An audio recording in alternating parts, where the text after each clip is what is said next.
Okay, so this is probably the most messed up Batman comic I've ever read. Like, seriously. And it opens with Bruce Wayne watching his buddy, Waylon Jones, transform into a literal crocodile monster who's begging Bruce to kill him because the transformation hurts too much. But Bruce can't do it, so Waylon's like, "Fine, if you won't, I will," and disappears into the water, giving Bruce his first major failure as a not-yet superhero. But here's the crazy part. This isn't regular Batman because his parents are still alive, which means the universe had to get creative about ruining his life, and boy does it deliver. We get this flashback where Bruce and Selina Kyle are apartment hunting, and she gives him the most dangerous advice ever. If the rules aren't fair, stop playing by them, which is basically handing a loaded gun to someone already having the worst month ever. Then Bruce wakes up 20 days later, 20 freaking days, and Alfred's got that terrible news face because someone's been disgusted playing doctor with Bruce's spine and brain, installing a drug delivery system that's been pumping him full of venom, Bane's signature steroid cocktail, so now Bruce is literally addicted to the bad guy's juice. But it gets worse because Bruce heads to Gotham Hospital for the most depressing field trip ever, where his three best friends have been turned into a living art exhibit of psychological torture. First up is Oswald Cobblepot, and Bane systematically broke every bone in his body with surgical precision, missing all vital organs so he'd live, but making him 2 feet shorter, crushing him into the Penguin with his bare hands. Then there's Harvey Dent, whose skull Bane cracked right down the middle, like splitting a walnut, plus third-degree burns on half his body, making his two sides personality literally medical. And Harvey tells Bruce, "I only hate you half the time," which is terrifying.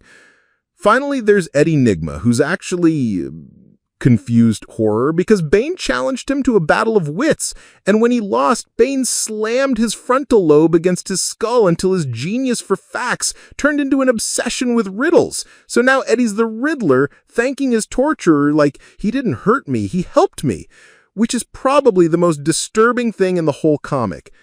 Meanwhile, Bruce realizes all his reckless, I-can-fix-everything decisions have direct consequences for people closest to him, and Alfred's like, "You chose this, Bruce. You're in it now. There's no going back. There's only through," which is therapist speak for "you're completely screwed." Then the alarm goes off because someone's broken into the future Batcave. Alfred confirms it's Bane, the mastermind behind the psychological torture campaign who's been turning Bruce's friends into his future rogues gallery, like a demented matchmaker. Bruce's response? If he wants war, let's give it to him. And Alfred pulls out a freaking minigun, turning into Jesse Ventura from Predator. But then a rope snatches Alfred and knocks him out, and Batman turns around to see absolute Catwoman standing there. But the kicker is, there's also a preview where the Justice League is having family game night at the Kent farm. Everyone's playing board games with miniature suns. And then Lois asks why it's so bright outside. And Darkseid shows up as a living universe where every atom is part of him, meaning reality itself is about to have a really bad time.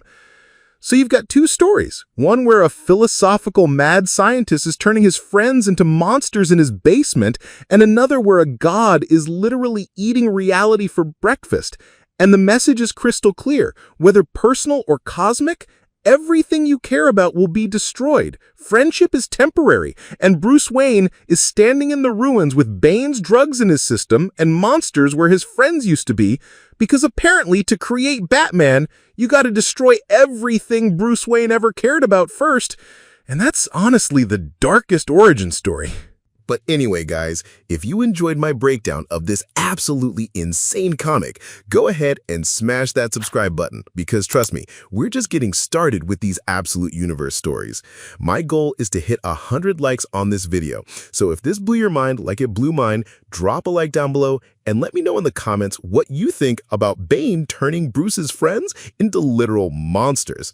I'll catch you guys in the next one where we dive even deeper into this twisted universe. So until then, peace out.